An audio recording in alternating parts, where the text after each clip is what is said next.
बोलना है।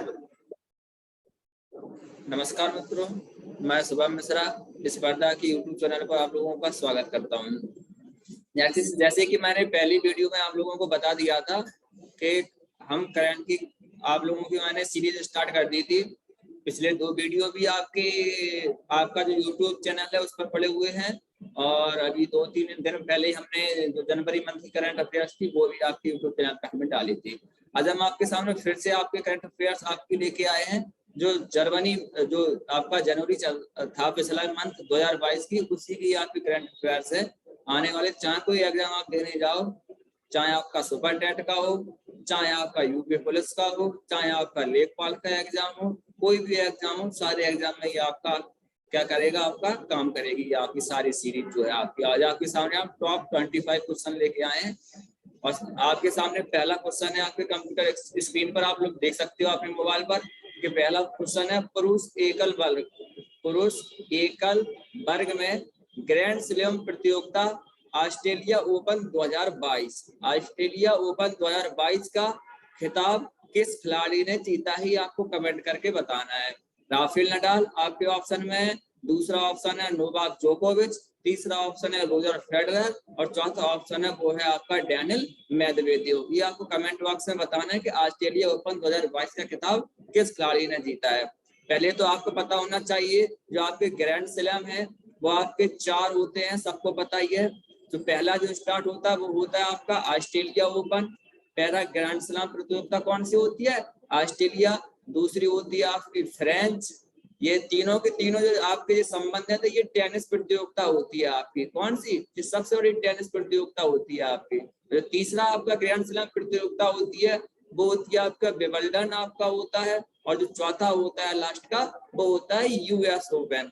ये आपके 4 प्रकार के ग्रैंड स्लैम प्रतियोगिता होती है टेनिस खेल में। आपकी शुरुआत होती है ऑस्ट्रेलिया से, दूसरा होता है फ्रेंच ओपन, तीसरा होता है विंबलडन, चौथा होता है यूएस ओपन। जो विंबलडन ओपन है ये घास पर खेला जाता है, ये घास के कोर्ट पर खेला जाता है, और जो फ्रेंच ओपन है ये मिट्टी पर खेला जाता है आपका। ये चारों के चारों आपकी प्रतियोगिताएं हैं वो टेनिस से संबंधित है, टेनिस खेल से संबंधित है, जिसकी सबसे बड़ी प्रतियोगिता है। ये 4 ग्रैंड स्लैम होते हैं।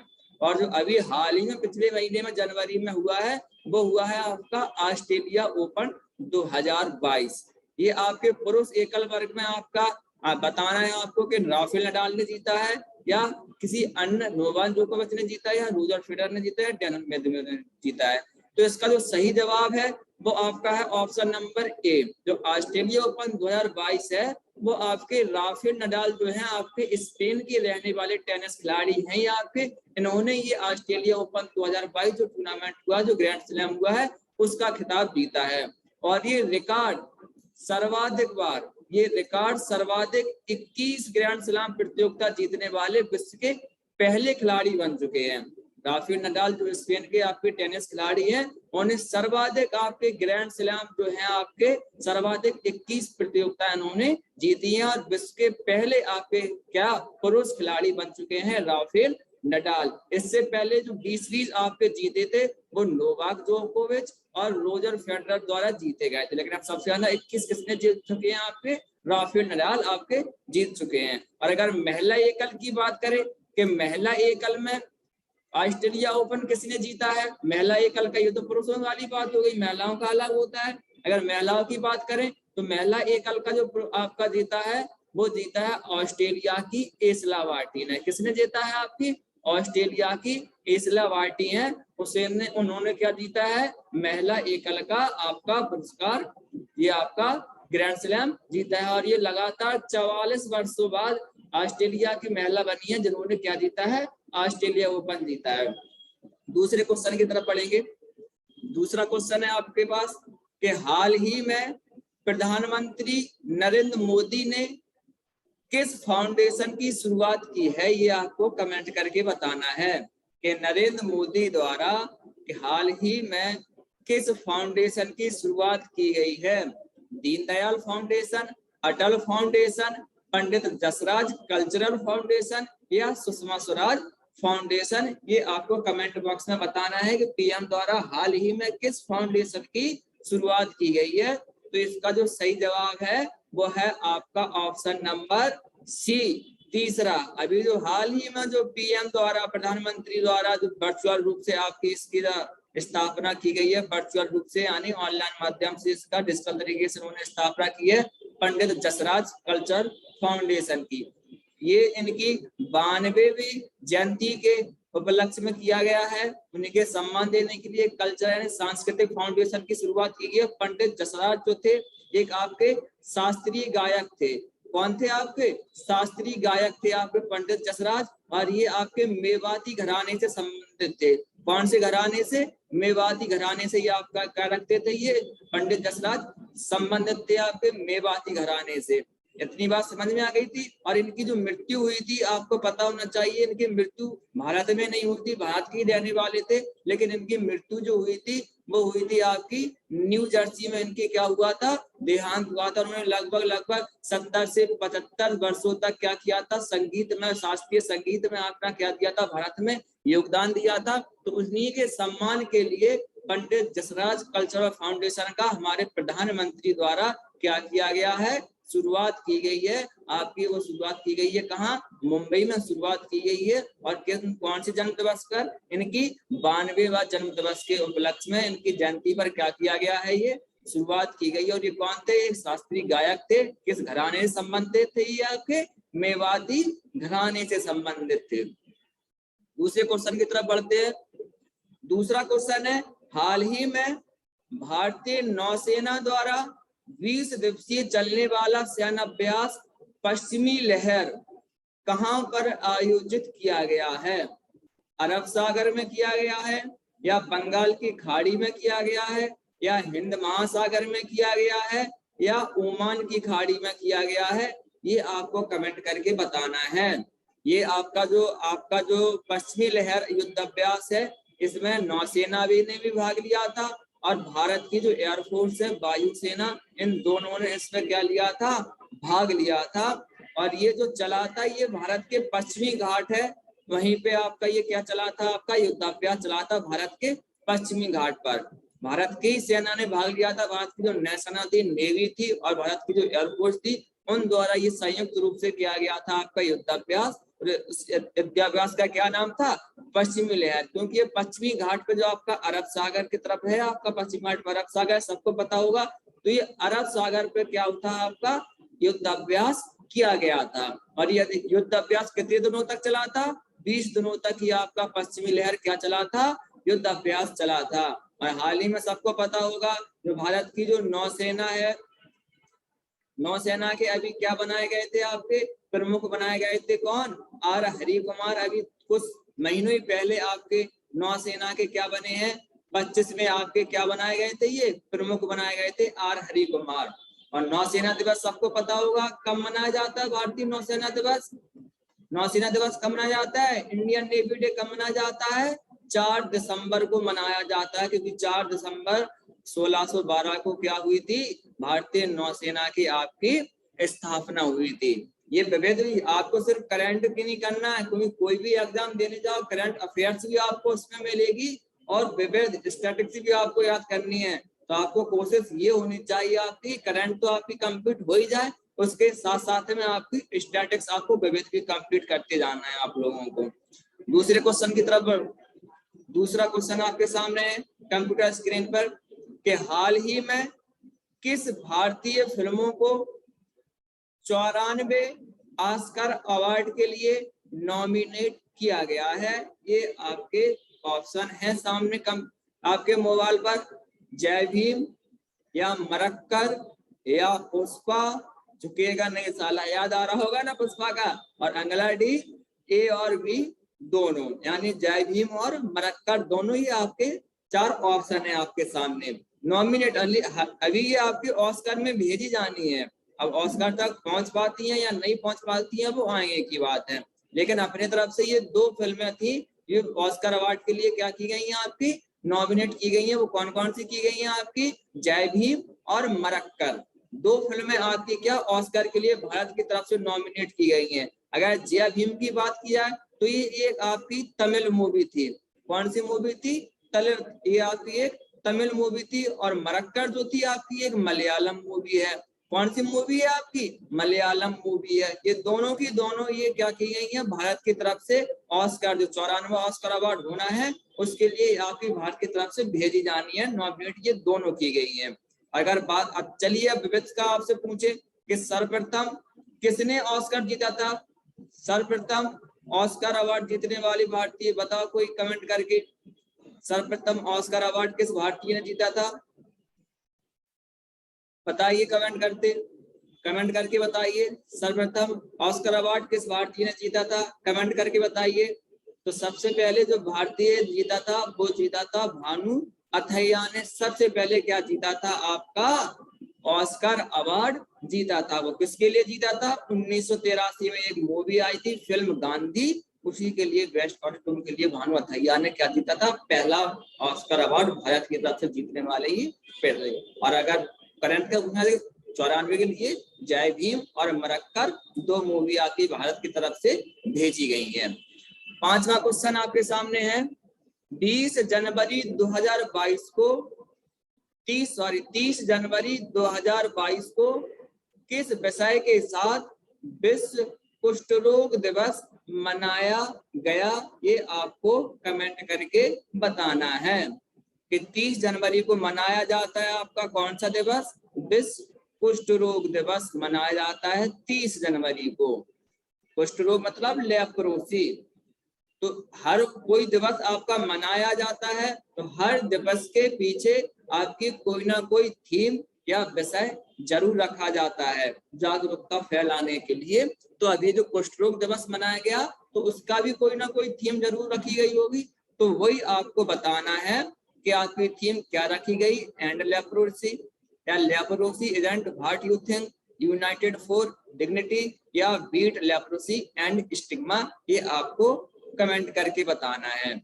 अगर कुष्ठ रोग की बात करें तो इसका एक अन्य नाम भी है इसी का। कुष्ठ रोग का एक अन्य नाम, इसे दूसरे नाम से भी जाना जाता है, वो जाना जाता है हैंसिंग रोग से। किस नाम से? हैंसिंग का रोग भी इसी को ही कहा जाता है, कुष्ठ रोग को। एक अन्य नाम है हैंसिंग का रोग, भी इसी को कहा जाता है। और ये जो है आपका ये एक आपका एक बैक्टीरियल रोग है। कौन सा, किससे होता है? ये आपका बैक्टीरिया से होता है। ये आपका एक बैक्टीरियल रोग है जो आपका कुष्ठ रोग होता है। ये आपकी त्वचा हुई, स्किन हुई, ये आपकी स्किन को प्रभावित करता है, आंखों को प्रभावित करता है और आपकी जो तंत्र होती है उसको प्रभावित करता है। ये आपका ये जो रोग होता है कुष्ठ रोग जो होता है। तो इसी को आपकी जागरूकता फैलाने के लिए 30 जनवरी को कुष्ठ रोग दिवस आपका हर साल मनाया जाता है।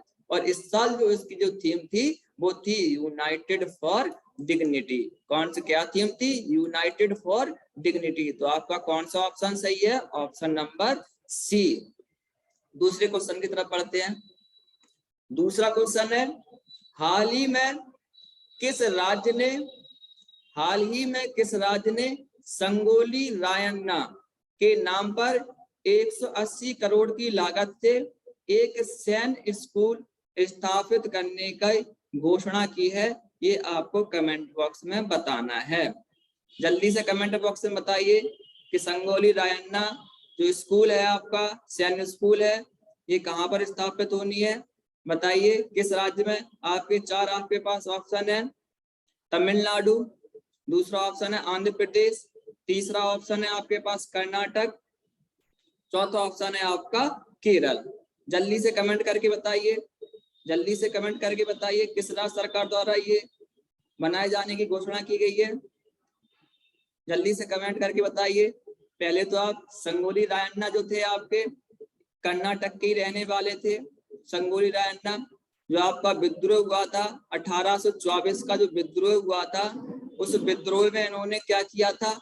प्रमुख भूमिका निभाई थी। और अगर रियासत से, किस रियासत से संबंधित थे? अगर ये आपसे पूछा है किस रियासत से संबंधित थे तो ये आपकी कित्तूर रियासत जो थी आपकी, जो आपकी कित्तूर रियासत थी, उस कित्तूर रियासत से, कर्नाटक में कित्तूर रियासत थी, उस कित्तूर रियासत से ये क्या थे? संबंधित थे आपके कौन? संगोली रायन्ना। तो उन्हीं के सम्मान देने के लिए आपके कर्नाटक में क्या स्थापित किया जाना है? एक सैन्य स्कूल आपका क्या किया जाना है? स्थापित किया जाना है। चलिए कमेंट करिए सब लोग, कर्नाटक के राज्यपाल का नाम बताइए। कर्नाटक के कौन राज्यपाल है, सब लोग कमेंट करके बताना। वर्तमान में हिजाब का भी जो प्रदर्शन चल रहा है, आपका सामने टीवी वगैरह देखते होंगे, कर्नाटक पे ही चल रहा है। कमेंट करके बताना कौन सीएम है, कौन आपके गवर्नर है कर्नाटक के। 7वां क्वेश्चन आपके सामने है, भारत सरकार के नए मुख्य आर्थिक सचिव कौन नियुक्त किए गए हैं, ये आपको कमेंट करके बताना है। नए मुख्य आर्थिक सलाहकार, सॉरी, जो आपके नए मुख्य आर्थिक सलाहकार भारत सरकार के कौन नियुक्त किए गए हैं, ये आपको कमेंट करके बताना है। देखो जो आपका आर्थिक सर्वेक्षण हर साल पेश किया जाता है, अभी सब लोगों ने सुना होगा 31 जनवरी को सर्वेक्षण पेश किया गया था। बजट से ठीक एक दिन पहले ये जानकर आपका क्या होता है, आर्थिक सर्वेक्षण आपका पेश किया जाता है वित्त मंत्री द्वारा। किसके द्वारा पेश किया जाता है, आर्थिक सर्वेक्षण वित्त मंत्री द्वारा पेश किया जाता है। लेकिन जो आर्थिक सर्वेक्षण अगर पूछा किसके निर्देशन में तैयार किया जाता है, तो वो आपका जो मुख्य आर्थिक सलाहकार होता है, उस मुख्य आर्थिक सलाहकार के निर्देशन में आपका क्या होता है, आर्थिक सर्वेक्षण क्या किया जाता है, तैयार किया जाता है। तो बजट से एक दिन पहले आपका 1-2 दिन पहले आर्थिक सर्वेक्षण वित्त मंत्री आपकी संसद में पेश करती है। वो सारा का सारा जो होता है मुख्य आर्थिक सलाहकार जो होता है भारत का, उसी के निर्देशन में तैयार किया जाता है। और अभी जो हाल ही में जनवरी में जो आपके मुख्य आर्थिक जो सलाहकार नियुक्त हुए हैं भारत सरकार के, वो हुए हैं डॉक्टर बी अनंत सिंह नागेश्वरन। तो इसका कौन सा ऑप्शन सही होगा, डॉक्टर बी अनंत नागेश्वरन भारत के मुख्य आर्थिक सलाहकार नियुक्त हुए हैं। और अगर स्थान का पूछा जाए कि किनके स्थान पर नियुक्त किए गए, इससे पहले कौन था, तो वे थे आपके के.वी. सुब्रमण्यम। ठीक है, दूसरे क्वेश्चन की तरफ बढ़ेंगे। दूसरा क्वेश्चन है 2022 के लिए प्रभा अत्रे, 2022 के लिए प्रभा अत्रे को पद्म विभूषण पुरस्कार से नवाजा गया, उनका संबंध किस राज्य से है, ये आपको कमेंट करके बताना है। जो आपके हर साल आपके पद्म पुरस्कार दिए जाते हैं, हर साल आपके दिए जाते हैं पद्म पुरस्कार, और ये देश का दूसरे सबसे बड़े पुरस्कार है। इनकी जो स्थापना हुई थी वो 1954 में इनकी क्या हुई थी, स्थापना हुई थी पद्म पुरस्कारों की। और 3 कैटेगरी होती है, पद्म विभूषण, पद्म भूषण और पद्म श्री, ये 3 कैटेगरी होती है पद्म पुरस्कारों की। और जो हर साल दिए जाते हैं राष्ट्रपति द्वारा, तो 2022 में जो दिए गए आपके 4 पद्म विभूषण दिए गए। कितने दिए गए, 4 पद्म विभूषण। उसमें से एक नाम प्रभा अत्रे का है, ऊपर आपको दिख रहा होगा। एक आपको राधेश्याम ठोननका को मिला है, राधेश्याम को मिला है। और एक आपका बिपिन रावत को दिया गया है, और एक आपका ये दिया गया है, वो दिया गया है कल्याण सिंह को, जो सीएम रहे हैं अपने यहाँ के, कल्याण सिंह, उनको। ये 4 लोगों को ये क्या दिए गए हैं, आपके पद्म पुरस्कार दिए गए। लेकिन आपसे क्वेश्चन में पूछा गया प्रभा अत्रे, प्रभा अत्रे को भी पद्म विभूषण दिया गया है, तो उनका राज किस राज्य की है प्रभा अत्रे, तो प्रभा अत्रे जो है आपकी महाराष्ट्र की रहने वाली है। कहाँ की रहने वाली है, महाराष्ट्र की। इन्हें पद्म विभूषण से क्या किया गया, सम्मानित किया गया है। और अन्य जो आपको दिख रहे हैं, राधेश्याम, आप लोगों ने गीता प्रेस ट्रस्ट का नाम सुना होगा, उसके ये अध्यक्ष रहे हैं राधेश्याम आपके। बिपिन रावत पता होगा, पहले CDI रहे हैं आपके, ये आपके उत्तराखंड के रहने वाले हैं। कहाँ के रहने वाले हैं, उत्तराखंड के थे आपके, ये आपके यूपी के ही हैं। और कल्याण सिंह भी आपके कहाँ के थे, आपके यूपी के रहने वाले थे। ये तो 4 लोगों को क्या दिया गया है, पद्म विभूषण दिया गया। चौथी थी आपकी प्रभा अत्रे, कहाँ संबंधित है, महाराष्ट्र से, कला क्षेत्र में दिया गया है। दूसरे क्वेश्चन की तरफ बढ़ेंगे। दूसरा क्वेश्चन है, हाल ही में किस राज्य की सरकार ने 13 नए जिले बनाने के प्रस्ताव की मंजूरी दी है। 13 नए जिले क्या बनाने की मंजूरी दी है, कौन सा ऐसा राज्य है। 4 आपके सामने ऑप्शन है, पहला है राजस्थान, दूसरा है आंध्र प्रदेश, तीसरा है कर्नाटक, और चौथा है आपके ऑप्शन बिहार। ये 4 आपके सामने ऑप्शन दिए गए हैं। कौन सा ऐसा राज्य है जिसने 13 नए जिले बनाने के प्रस्ताव को क्या दी है, मंजूरी दी है, ये आपको कमेंट करके बताना है। तो इसका जो सही जवाब है वो है आपका option number B. Option number B, Andhra Pradesh में अभी तक कितने जिले थे, 13 जिले थे। अभी सिर्फ मंजूरी मिली है, अभी 13 जिले नहीं बने हैं। लेकिन 13 जिले जो और बन जाएंगे तो टोटल कितने जिले हो जाएंगे? 26 जिले हो जाएंगे आंध्र प्रदेश में। कितने जिले हो जाएंगे? 26। अभी 13 जिले थे, 13 और बन जाएंगे तो आपको कितने जिले हो जाएंगे? 26 जिले हो जाएंगे। कहाँ? आंध्र प्रदेश में। ठीक है। और अभी 3 राजधानी, अगर राजधानी की बात करें तो अभी पता होगा अमरावती इसकी राजधानी, और 3 राजधानियां भी इसी ने बनाई थी आपकी। 3 राजधानियां वाला पहला आपका देश का राज्य बना था आपका आंध्र प्रदेश। आंध्र प्रदेश की आपकी 3 राजधानियां थी। अगले क्वेश्चन की तरफ बढ़ेंगे। अगला क्वेश्चन है आदि बद्री बांध। आदि बद्री बांध के निर्माण के लिए किन 2 राज्यों ने एक समझौता ज्ञापन पर हस्ताक्षर किए हैं? ये आपको कमेंट करके बताना है कि आदि बद्री बांध के निर्माण के लिए किन 2 राज्यों ने एक समझौता ज्ञापन पर क्या किए हैं? हस्ताक्षर किए हैं। ये आपको कमेंट करके बताना है। ऑप्शन है आपके सामने राजस्थान और गुजरात, दूसरा ऑप्शन है आपके सामने मध्य प्रदेश और उत्तराखंड, तीसरा ऑप्शन है आपके सामने हिमाचल प्रदेश और हरियाणा, चौथा ऑप्शन है आपके सामने झारखंड और उड़ीसा। ये 4 ऑप्शन आपके सामने है। जल्दी से कमेंट करके बताइए। चलिए, इसका जो सही जवाब है आदि बद्री बांध जो बनाया जाना है ये बनाया जाना है आपका सोम नदी पर। अगर नदी का पूछा जाए कि आदि बद्री बांध किस नदी पर बनाया जाना है तो सोम नदी पर बनाया जाना है। और किन 2 राज्यों में ये बनाना है? तो ये हिमाचल प्रदेश और हरियाणा, ये 2 राज्यों में इसका क्या होना है? निर्माण होना है आदि बद्री बांध का। और ये लगभग इसका जो निर्माण किया जाना है वो 77 एकड़ में किया जाना है। और इसमें जो अभी अनुमानित जो लागत है वो 215 करोड़ रुपए की इसमें अनुमानित क्या है? अभी लागत है। तो आ गया समझ में? आदि बद्री बांध कहाँ किन 2 राज्यों में बनाए जाने की अभी क्या है? ज्ञापन पर हस्ताक्षर किए हैं तो 2 राज्यों ने किए हैं, हिमाचल प्रदेश और हरियाणा। ये दोनों राज्यों का ये संयुक्त रूप से परियोजना है दोनों राज्यों की। और किस नदी पर बनाया जाना है? सोम नदी पर। दूसरे क्वेश्चन की तरफ बढ़ते हैं। दूसरा क्वेश्चन है अंतरराष्ट्रीय मुद्रा कोष यानी IMF, अंतरराष्ट्रीय मुद्रा कोष ने चालू वित्त वर्ष 2021-2022 के लिए भारत की GDP ग्रोथ रेट 9.5% से घटाकर कितनी कर दी है?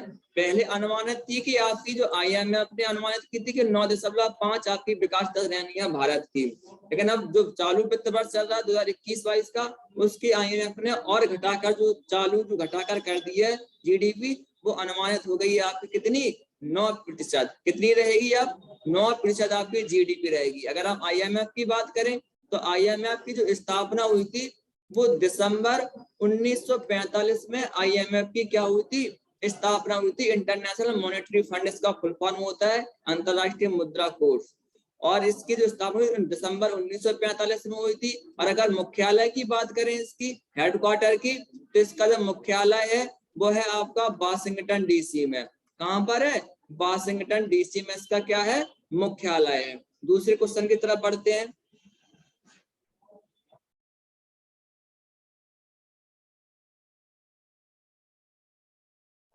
चलिए, दूसरी क्वेश्चन है आपके सामने, आपके मोबाइल स्क्रीन पर दूसरा क्वेश्चन है। लखनऊ IPL फ्रेंचाइजी ने अपनी आधिकारिक टीम का नया नाम क्या रखा है?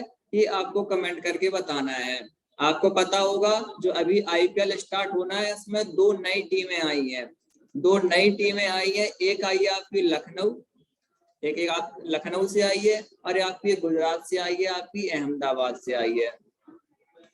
ये आपकी 2 नई टीमें आपकी हैं IPL में शामिल होनी है।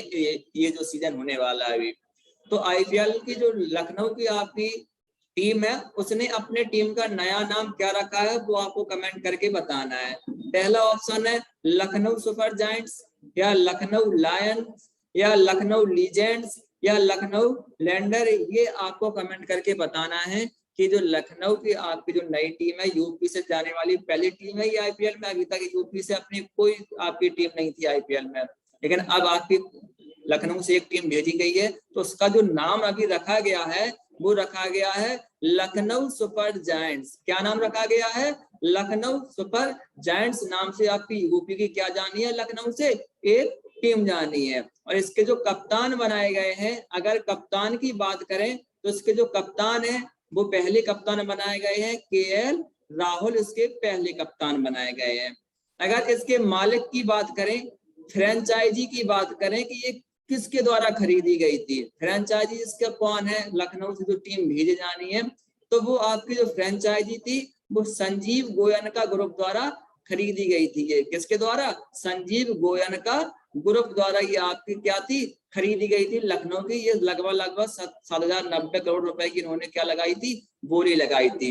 इसके जो मेंटर बने हैं, पहले मेंटर की बात करें तो सब लोगों को पता होगा, नाम सुना होगा, गौतम गंभीर इसके क्या बने थे? आपके मेंटर बने थे। और कप्तान इसके पहले कौन बने हैं? केएल राहुल बने हैं। और लखनऊ से जो भेजी आई फ्रेंचाइजी उसका ग्रुप का क्या नाम है? मालिक कौन है? तो संजीव गोयनका ग्रुप है। और कितने रुपए में उन्होंने खरीदा था इसको? 7,090 करोड़ रुपए में। और इसका नाम क्या रखा गया है? Lucknow super giants. एक और अन्य टीम भेजी है, गुजरात से ही जाने वाली है पहली टीम है, वो कौन सी है आपकी?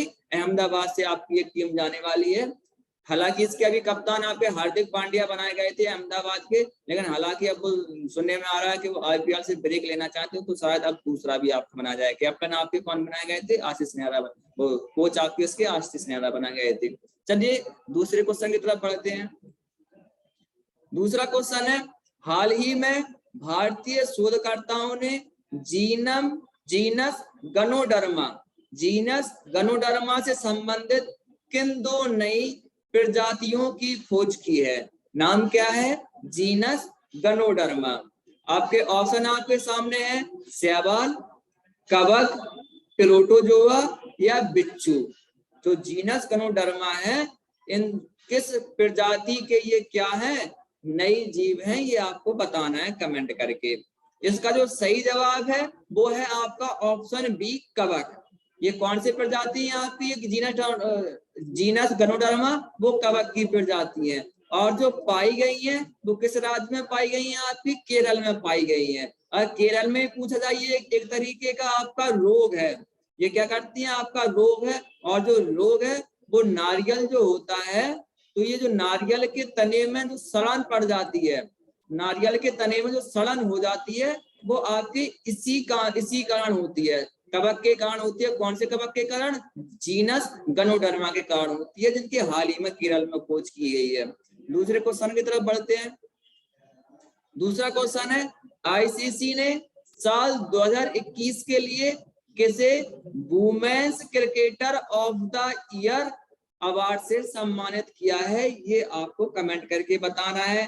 4 ऑप्शन आपके सामने है, मिताली राज को, या स्मृति मंदाना को, या गैबी लीच को, या डिजेन ली को। ये आपके सामने 4 ऑप्शन है कि किसे वुमेन्स क्रिकेटर 2021, कौन से साल के लिए? 2021 के लिए किसे women's cricketer of the year award से सम्मानित किया गया है? तो सबको पता होगा ये जो अवार्ड मिला है वो भारत की स्मृति मंदाना को ये अवार्ड दिया गया है। किसको दिया गया है? भारत की स्मृति मंदाना को आईसीसी की तरफ से क्या मिला है? Women's cricketer of the year का अवार्ड मिला है। अगर मेंस की बात करें कि men's cricketer of the year किसे मिला है साल 2021 का आईसीसी की तरफ से? तो वो मिला है आपका पाकिस्तान के क्रिकेटर हैं शाहीन अफरीदी, जो बॉलर है, वहां के तेज गेंदबाज हैं। उन्हें क्या मिला है? Mains cricketer of the year का अवार्ड मिला है, शाहीन अफरीदी को मिला है। लेकिन वुमेन्स का आपसे पूछा गया था, तो वुमेन्स का किसे मिला है? आपका भारत की स्मृति मंदाना को आपका अवार्ड दिया गया है। चलिए कमेंट करके बताइए, जो आईसीसी है, आईसीसी का हेडक्वार्टर बताइए कहाँ पर है? आईसीसी का जो इंटरनेशनल क्रिकेट काउंसिल है, इसका मुख्यालय कहाँ है? कमेंट करके बताइए सब लोग, क्योंकि जो क्रिकेट को संचालित करने वाली सबसे बड़ी संस्था आपकी कौन सी है? आईसीसी है। और भारत की तरफ से जो करती है वो बीसीसीआई करती है। तो आईसीसी का जो हेडक्वार्टर है वो कहाँ पर है? आपका दुबई में। चलिए दूसरे क्वेश्चन की तरफ बढ़ते हैं। दूसरा क्वेश्चन है आपके सामने, केंद्र सरकार ने इंडिया गेट से अमर जवान ज्योति को स्थानांतरित करके किसकी प्रतिमा स्थापित करने की घोषणा की है? अभी आप लोगों ने अगर न्यूज में देखा हो तो कई सारी कंट्रोवर्सी भी इसकी तरफ से, विपक्ष की तरफ से की गई थी कि ये शहीदों का अपमान कर रहे हैं। सरकार का कहना था कि हम शहीदों का सम्मान और बढ़ाना चाह रहे हैं। कई सारी कंट्रोवर्सी थी, लेकिन हमें तो अभी क्वेश्चन से मतलब है और बात की बात आगे चल के। तो आपको बताना है कि इंडिया गेट से जो अमर जवान ज्योति है, सबको पता होगा जो भारत और पाक का 1971 में जो युद्ध हुआ था इंडिया पाक का, जिसमें भारत ने पाकिस्तान को धूल चटाई थी हराकर और बांग्लादेश का क्या किया था, निर्माण किया था। तो उसमें जो शहीद जवान हुए थे उन्हीं की याद में 1972 में क्या किया गया था, अमर जवान ज्योति का स्थापना की गई थी आपकी। लेकिन अब उसी जगह पर आपका एक प्रतिमा बनाई जानी है और जो अमर जवान ज्योति है जो आपकी जलती रहती है उसे ट्रांसफर कर दिया गया है। वो ट्रांसफर कहाँ कर दिया गया है? एक नरेंद्र मोदी सरकार ने एक बनाया था नेशनल वार मेमोरियल, जो बनाया था वहां पे क्या कर दिया है, इसको ट्रांसफर कर दिया है। मतलब यहाँ पे भी एक ज्योत जलती थी, वहां पे भी एक ज्योत जलती थी, तो दोनों को क्या कर दिया है, एक ही में मिला दिया, दोनों को एक ही में क्या कर दिया है, विलय कर दिया है। यहाँ पे भी शहीदों के नाम है, जो भारत के जो वीर शहीद हैं, जो सेना के शहीद हुए हैं जवान, उन सारे जवानों के नाम लिखे हुए हैं अभी तक जिन्होंने अपनी कुर्बानी दी है देश के लिए। तो अमर जवान ज्योति और नेशनल वार मेमोरियल ज्योति दोनों को क्या कर दिया गया है, एक साथ विलय कर दिया गया है। तो अब जहां जो इंडिया गेट पर अमर जवान ज्योति थी उसकी जगह पर आप एक प्रतिमा स्थापित करने का निर्णय लिया गया है और वो इस जो आपकी प्रतिमा बनाई जानी है वो बनाई जानी है नेताजी सुभाष चंद्र बोस की प्रतिमा बनाए जाने का क्या किया है, आपका निर्णय लिया गया है केंद्र सरकार की तरफ से। दूसरे क्वेश्चन की तरफ बढ़ते हैं। दूसरा क्वेश्चन है 24 जनवरी 2022 को पीएम नरेंद्र मोदी द्वारा कितने बच्चों को राष्ट्रीय बाल पुरस्कार 2021 से सम्मानित किया गया है? ये आपको कमेंट करके बताना है। अगर बात करें राष्ट्रीय बाल पुरस्कार की तो ये आपका 5 से 18 साल तक के बच्चों को दिया जाता है। ये आपके 5 से 18 आयु के बच्चों को दिया जाता है आपका ये पुरस्कार। ठीक है, अगर कोई बच्चा है 5 से 18 साल का, अगर वो किसी विशेष खेल में वो अच्छी उपलब्धि रखता हो या कला संस्कृति में अच्छी उपलब्धि रखता हो, या आपका बहादुर बच्चा है, उसने ऐसी बहादुरी दिखाई है, या समाज सेवा से कोई आपका बच्चा 5 से 18 साल तक शामिल है, तो उसे क्या दिया जाता है, प्रधानमंत्री द्वारा राष्ट्रीय बाल पुरस्कार दिया जाता है। तो हाल ही में आपके प्रधानमंत्री द्वारा भी दिए गए हैं और जो 2022 में जो दिए गए हैं वो आपके 29 बच्चों को क्या मिला है, राष्ट्रीय बाल पुरस्कार से सम्मानित किया गया। और इस पुरस्कार के साथ 1 लाख आपके क्या मिलते हैं, पुरस्कार राशि भी मिलती है 1 लाख रुपए। चलिए 17वें क्वेश्चन की तरफ बढ़ते हैं। 17वां क्वेश्चन आपकी तरफ है, कंप्यूटर स्क्रीन पर आप देख सकते हैं। भारत की पहली पैरा बैडमिंटन एकेडमी, भारत की पहली पैरा बैडमिंटन एकेडमी किस शहर में स्थापित की गई है? अभी 2024 में आपका क्या होके जाना है, फ्रांस में आपका पेरिस में क्या होना है, पैरालंपिक होना है आपका फ्रांस के पेरिस में। उसी की तैयारी के लिए बैडमिंटन के लिए, पैरा मतलब जो अपाहिज या विकलांग होते हैं किसी ना किसी पार्ट से, उसके लिए बैडमिंटन के लिए एकेडमी घोषित किया गया है। भारत की पहली है और वो स्थापना की जानी है, वो यूपी के लखनऊ में शहर में ही आपकी क्या की जानी है, स्थापित की जानी है। और ये देश की क्या है, पहली पैरा बैडमिंटन एकेडमी है, इसलिए क्वेश्चन आपका इम्पोर्टेंट हो जाता है खासकर यूपी के लिए। चलिए दूसरे क्वेश्चन की तरफ बढ़ते हैं।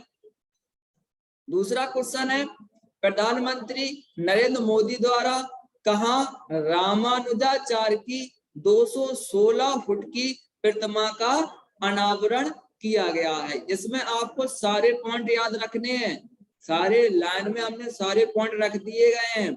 अगर इसका सही जवाब की बात करें तो आपका सही जवाब है इसका हैदराबाद में इसकी क्या किया गया है, प्रधानमंत्री नरेंद्र मोदी द्वारा स्थापना हो चुकी है इसकी। और अगर पूछा कितनी फुट ऊंची है तो कितने फुट ऊंची है ये आपकी? 216 फुट ऊंची है ये आपकी प्रतिमा। और किस संत की है? तो रामानुजाचार्य की है। सबको पता होगा रामानुजाचार्य जो थे आपके 11वीं शताब्दी के एक महान संत थे आपके रामानुजाचार्य। उन्हीं के लिए ये हैदराबाद में पीएम द्वारा, और इसको जो नाम दिया गया है वो क्या नाम दिया गया है? Statue of equality. क्या नाम दिया गया है? Statue of equality. इस प्रतिमा को क्या दिया गया है? नाम दिया गया है। तो आपको ये भी याद रखना, अगर ये पूछता है कि स्टैच्यू ऑफ इक्वालिटी कहाँ स्थित है, तो वो कहाँ स्थित है? हैदराबाद में। और कितने फुट ऊंची है? 215 ऊंची। और किससे संबंधित है? आपकी संत रामानुजाचार्य से आपकी ये संबंधित है। दूसरे क्वेश्चन की तरफ बढ़ते हैं। दूसरा क्वेश्चन है जेरी बस्ती। जेरी बस्ती को किस राज्य या केंद्र शासित प्रदेश का पहला दूध गांव घोषित किया गया है? ये आपको बताना है कमेंट बॉक्स में। ऑप्शन आपके सामने है, मध्य प्रदेश या लद्दाख या जम्मू कश्मीर या उत्तर प्रदेश। ये आपके सामने ऑप्शन है 4। दूध गांव कौन सा बना है पहला, या आपको कमेंट करके बताना है। तो ये जो है आपका, ये इसका सही जवाब है ऑप्शन नंबर सी। आपको पता है जम्मू कश्मीर अभी हाल ही में केंद्र शासित प्रदेश बना था 2019 में। तो ये जम्मू कश्मीर का आपका पहला दूध गांव बना है कौन सा? जेरी बस्ती। ये जो बना है वो IDDS योजना के तहत आपका बनाया गया है, यानी इंटीग्रेटेड डेयरी डेवलपमेंट स्कीम के तहत ये आपका पहला दूध गांव आपका जम्मू कश्मीर घोषित किया गया है। इसमें लगभग 300 गाय हैं जिसमें जो डेयरी है। अगला क्वेश्चन का देखते हैं। अगला क्वेश्चन है दुनिया का चक्कर लगाने वाली सबसे कम उम्र की महिला पायलट कौन बनी है? ये आपको कमेंट करके बताना है। एक तरीके से आपके लिए नया क्वेश्चन है, इसलिए आपको कमेंट करके बताना है कि सबसे कम उम्र की दुनिया का चक्कर लगाने वाली पहली महिला पायलट कौन बनी है? ये आपको कमेंट करके बताना है। ऑप्शन है कैथरीन सुलीवान, दूसरा ऑप्शन है जारा रदरफोर्ड, तीसरा है जैनकी सोमा, चौथा ऑप्शन है आपके सामने बेथ मुनी। ये आपको कमेंट करके बताना है। तो इसका जो सही जवाब है वो है आपका जारा रदरफोर्ड। जारा रदरफोर्ड जो है आपकी, ये आपकी रहने वाली है ब्रिटिश की। कहाँ की रहने वाली है? ब्रिटिश की। कहीं कहीं बेल्जियम की आ जाएगा लिखा हुआ कि ये बेल्जियम मूल की रहने वाली थी। ठीक है, तो ये अभी अब कहाँ की रहने वाली? वर्तमान में ब्रिटिश की रहने वाली है। इनकी जो आयु है वो ये 19 वर्षीय क्या थी आपकी? 19 वर्षीय लड़की थी आपकी। कौन? कैथरीन सुलीवान। उन्होंने लगभग 41 देशों का भ्रमण किया। कितने देशों का? 41 देशों का। लगभग अगर किलोमीटर में बात करें तो लगभग 52,000 किलोमीटर की इन्होंने क्या की है? दूरी तय की थी इन्होंने। कितने किलोमीटर की? 52,000 किलोमीटर की इन्होंने दूरी की थी, और लगभग 5 देशों में मात्र रुकी थी। लेकिन आपको क्वेश्चन से मतलब है, तो आपका इसका कौन सा ऑप्शन सही होगा? Option number B Zara Rutherford. ठीक है, कौन सा सही है? Zara Rutherford. कैथरीन सुलीवान तो नहीं कहा था, नहीं कहा था, जारा रदरफोर्ड। चलिए अगला क्वेश्चन की तरफ देखते हैं। 21वां क्वेश्चन आपके सामने है। भारत के कथक सम्राट कहे जाने वाले किस महान व्यक्ति का हाल ही में निधन हुआ है? ये आपको कमेंट करके बताना है। पंडित जसराज का हुआ है, या भीमसेन महाराज का हुआ है, या बिरजू महाराज का हुआ है, या बिरल महाराज का हुआ है? ये आपको कमेंट करके बताना है किसका हुआ है। चलिए कमेंट करके बताइए। तो इसका जो सही जवाब है वो है आपका ऑप्शन नंबर सी। किसका निधन हुआ है? पंडित बिरजू महाराज का हाल ही में क्या हुआ है? निधन हुआ है। इनका अगर पूरा नाम की बात करें तो इनका जो पूरा नाम था वो था बिरजमोहन नाथ मिश्रा। पूरा क्या नाम था इनका? बिरजमोहन नाथ मिश्रा इनका पूरा नाम था। और सबको पता है ये कौन थे? प्रसिद्ध नर्तक थे आपके और संगीतकार भी थे आपके। जो बिरजू महाराज थे प्रसिद्ध नर्तक थे और आपके क्या थे, संगीतकार थे। और कौन से नर्तक थे आपके, कथक के प्रसिद्ध ये आपके क्या थे, नर्तक थे। अगर घराने की बात करें ये किस घराने से संबंधित थे आपके बिरजू महाराज, तो ये जो लखनऊ का घराना है कालका बिंदादीन घराना। कौन सा, कालका बिंदादीन घराना, इस घराने से ये क्या रखते थे आपके बिरजू महाराज, संबंध रखते थे। चलिए दूसरे क्वेश्चन की तरफ बढ़ते हैं। दूसरा क्वेश्चन है, भारत की सबसे बुजुर्ग स्लॉथ बियर, भारत की सबसे बुजुर्ग स्लॉथ बियर का नाम बताएं जिनका हाल ही में भोपाल में, कहां पर, भोपाल में स्थित वन विहार राष्ट्रीय उद्यान, भोपाल में एक राष्ट्रीय नेशनल पार्क है वन विहार, और ये चिड़ियाघर भी है आपका। ये आपका क्या है, आपका चिड़ियाघर भी है, जू भी है ये आपका, ये भोपाल में ये आपका जू भी है, चिड़ियाघर भी है, वन विहार। उसमें आपका एक बुजुर्ग थी सबसे स्लॉथ बियर, ये क्या है, भालू की क्या होती है, स्लॉथ एक प्रजाति होती है भालू की। उसका निधन हो गया, उसका आपको नाम बताना, उसका क्या नाम था, शीतल नाम था, गुलाबो नाम था, सीनरी नाम था या ज्योति नाम था। इसका जो निधन हुआ है सबसे बुजुर्ग है, तो ये आपकी 40 वर्ष की थी। कितने वर्ष की थी आपकी, ये 40 वर्ष की थी। इसका हाल ही में आपका निधन हुआ है, तो इसका जो नाम था वो था आपका गुलाबो। क्या नाम था, गुलाबो नाम था। और कितनी उम्र में इसका निधन हुआ है, 40 उम्र की इसमें निधन हुआ है भोपाल में। चलिए दूसरे क्वेश्चन की तरफ बढ़ते हैं। दूसरा क्वेश्चन है, ऑन टाइम प्रदर्शन के लिए भारत का कौन सा हवाई अड्डा टॉप 10 हवाई अड्डों में जगह बना पाया है।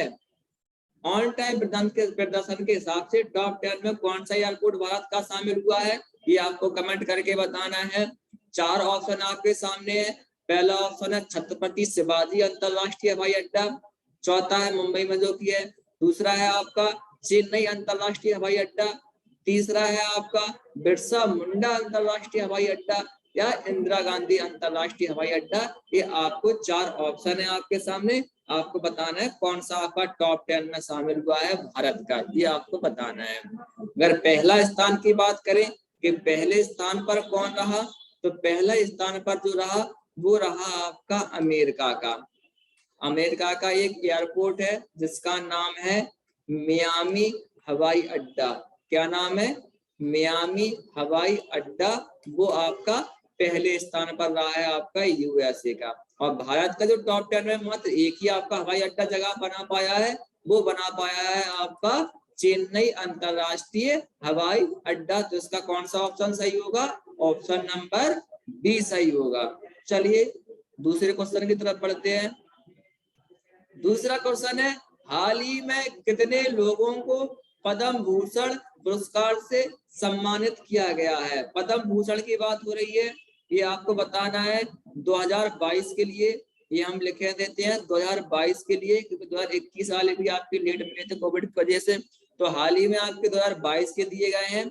और सबको पता है ये जो प्रदान करता है आपका भारत का राष्ट्रपति प्रदान करता है, और इससे जो सलाह देता है कि भैया किन्हें किन्हें देना है, तो वो देता है आपका पीएम, प्रधानमंत्री, और आपकी मंत्री परिषद जो है इसका क्या करती है, डिसाइड करती है। मंत्री परिषद जो होती है वो इसका क्या करती है, डिसाइड करती है कि पद्म पुरस्कार हो चाहे भारत रत्न हो, दोनों राष्ट्रपति देता है, लेकिन किसकी सलाह पर, पीएम और मंत्री परिषद की सलाह पर। अगर राशि की बात करें कि पद्म पुरस्कार के लिए कितनी राशि दी जाती है, तो वो कोई राशि नहीं दी जाती। इतनी बात, भारत रत्न पद्म पुरस्कार के लिए कोई राशि नहीं दी जाती है। तो हाल ही में 2022 के भी आपके पद्म पुरस्कार दिए गए, पिछले पीछे भी हमें क्वेश्चन भी छोड़ के गए हैं आपका, उसमें पद्म विभूषण की बात की गई थी कि पद्म विभूषण वो मिले थे आपके 4 लोगों को। अगर कुल की बात करें तो कुल जो मिले हैं वो मिले हैं आपके 128 लोगों को पद्म पुरस्कार। कुल पद्म पुरस्कार कितने मिले हैं आपके कितने मिले हैं, 128। कुल कितने मिले हैं, 128 मिले हैं। और पद्म विभूषण की बात करें तो पद्म विभूषण मिले हैं 4, पिछली वीडियो में हम लोग बात कर चुके, ठीक है। और अगर हम बात करें पद्म भूषण की, जैसे कि आपके क्वेश्चन में पूछा गया है, तो पद्म भूषण जो मिले हैं आपके वो मिले हैं 17। कितने लोगों को मिले हैं आपके? 17 लोगों को मिले हैं। और बकाया के बच्चे आपके पद्मश्री, तो पद्मश्री मिले हैं आपके 107 लोगों को। तो टोटल कितने मिले हैं पद्म पुरस्कार 2022 में? 128। 4 लोगों को मिले हैं आपके पद्म विभूषण और 17 लोगों को मिले हैं आपके पद्म भूषण और 107 लोगों को मिले हैं आपके पद्मश्री पुरस्कार मिले हैं। चलिए दूसरे क्वेश्चन की तरफ जाते हैं। दूसरा क्वेश्चन है, मस्कट में आयोजित अंतरराष्ट्रीय हॉकी एशिया कप 2022 का खिताब किसने जीता है? ये आपको कमेंट करके बताना है कि जो मस्कट में अभी अंतरराष्ट्रीय वो एशिया हॉकी कप हुआ था 2022 का, वो किसने जीता? मस्कट सबको पता होगा, ओमान की राजधानी है मस्कट। इसमें ही आपका क्या हुआ था? वो हॉकी महिला एशिया कप 2022 आपका क्या हुआ था? आयोजित किया गया था। ये आपको याद रखना है। तो ये जो जीता है आपका 2022 का जो एशिया कप जीता है हॉकी वाला, वो जीता है आपका किसने? जापान ने जीता है। किसने जीता है? जापान ने जीता है। अगर उपविजेता की बात करें कि जापान ने किसको हरा के जीता है, तो उपविजेता रहा है इसमें साउथ कोरिया। कौन रहा है आपका? साउथ कोरिया रहा है इसमें क्या? उपविजेता। और अगर भारत की बात करें तो भारत को स्थान रहा है इसमें तीसरा। कौन सा स्थान रहा है भारत का? तीसरा स्थान रहा है भारत का। कौन सा स्थान रहा है? तीसरा स्थान रहा है। भारत को मिला था इसमें कांस्य पदक। और भारत ने जो हराया था वो हराया था चीन को। किसको हरा के जीता था? चीन को हराकर। चीन रहा था इसमें चौथे स्थान पर। कौन से स्थान पर रहा था? चौथे स्थान पर। अगर आपको विजेता की पूछा जाए कि हॉकी महिला एशिया जो कप हुआ था 2022 में, वो किसने जीता था? जापान ने जीता था। ठीक है, वो विजेता कौन सा था? South Korea. साउथ कोरिया को हरा के जीता था। अगर भारत कौन से स्थान पर रहा? तीसरे स्थान पर रहा। किसको हराया था भारत ने? चीन को हराकर तीसरे स्थान पर रहा था। तो ये आपके सामने आज हमने 25 क्वेश्चन रखे हैं करंट अफेयर्स के। कोशिश करते हैं कि जैसे आपके जनवरी के पास मैं 50 क्वेश्चन आपको पहुंचा चुका हूं, और धीरे धीरे और भी है। अभी ये नहीं सोचना कि जनवरी की सारी करंट आपकी खत्म हो चुकी है, और भी क्वेश्चन रहेंगे। कोशिश ये रहेगी कि आपके जो भी एग्जाम हो उससे पहले पहले सारी हम करेक्ट आप तक पहुंचा दे। देखिए चुनाव है, सही सब लोग जान रहे हैं कि चुनाव है अपने यहाँ, तो ये आपको खाली बिल्कुल नहीं बैठना ये सोच के कि लो अब भर्ती आनी ही नहीं है। चुनाव बाद भर्ती आनी है, 10 मार्च को आपका रिजल्ट आना है। और जब भर्ती आएगी तो मात्र आपको 1 या 2 महीने ही मिलेंगे। फिर कहोगे लो इतने जल्दी पेपर आ गया, अब हम पढ़ भी नहीं पाए। तो आप पढ़ना ना छोड़े, लगातार आप पढ़ते रहें। ये आप लोग क्या करते रहें? कंप्लीट करते रहें। आप लोग जो अभी आप लोगों में जो कमजोर चीजें हैं, खाली समय है, आप लोग आसानी से क्या करते रहें? कंप्लीट करते रहें। बाकी हम ऑफलाइन भी आपको सारी चीजें आपको प्रोवाइड कराए हैं, ऑनलाइन के माध्यम से आपको सारी चीजें प्रोवाइड कराते हैं। तो आज के लिए इतना ही। ज्यादा से ज्यादा चैनल को लाइक करिए, सब्सक्राइब करिए और वीडियो को दूसरे लोगों तक पहुंचाइए। धन्यवाद।